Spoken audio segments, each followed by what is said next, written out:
everybody, welcome to this week's Stories with Sheila.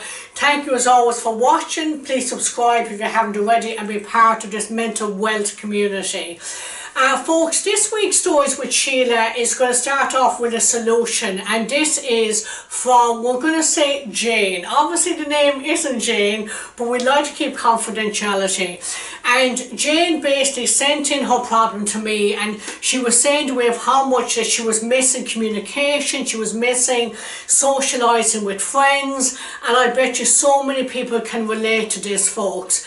And I'm very fortunate to be part of a weekly group of counsellors that meet up, and I've asked these counsellors could they respond to Jane, and this is their response. One of the counsellors was saying that she wonders if maybe Jane would be able to replicate all the things she did, but to do them virtually.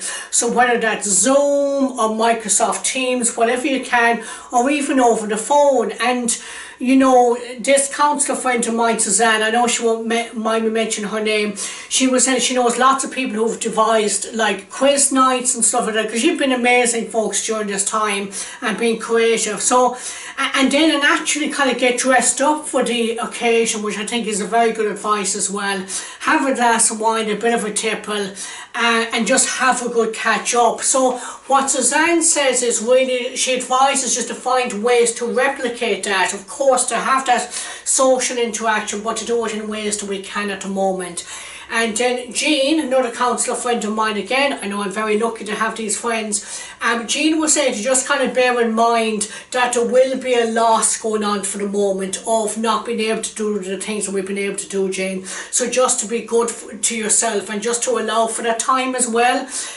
So I think great advice there, folks, and I hope that's helpful for you, Jane, and for anybody that's watching this, you know, this show that is feeling the same way, folks. So please feel free to send in any problems that you have, and I or other counsellors, Suzanne, you know, and Jane will be more than happy to give some advice on that. Folks, just to remind you that I am going to be performing a Mental Health Show 8 on understanding suicide.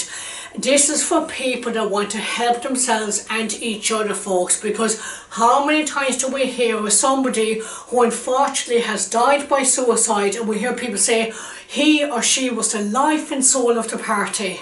Folks, we need to come together to talk about understanding suicide, so we can understand from a cultural point of view, from a society point of view, what we can do differently, so people don't feel like they have to be the life and soul of the party all the time, because as we know that that's not possible.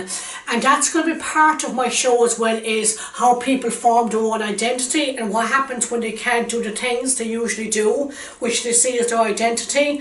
And how do we need to be, you know, that compassion, that understanding that we're a mixture of so many different things, and every part of us, whether it's happy, sad, angry, that's just a part of being human. So folks, I really hope you can join me on Saturday the 28th of November. And of course the details will be on my website. Okay folks, you know what time it is. Okay, this is from Christina Cabral. I hope I pronounced your surname correct. Oh, I love this. And Christina says, the only person you have to be okay for is you. Love that, Christina. That's fantastic. Let's read that again. The only person you have to be okay for is you. That's so true. And I really encourage you just to accept yourself wherever you're at in this whole process. Sad, angry, happy. You know, just to accept where you are. Okay folks, so I want to finish off this week with something that I use as a coping mechanism during this time, and that is dancing, folks. So I just find dancing is just so important during this time, and I'm going to encourage you to join me, folks. I'm going to encourage you to find some songs that you love, to have them on tap, and during the day just to get up and do a bit of a dance. This is that ice cold Michelle, because it's so important, folks, to get moving, especially when we spend so much time sitting down, and just to have a dance. Too hard.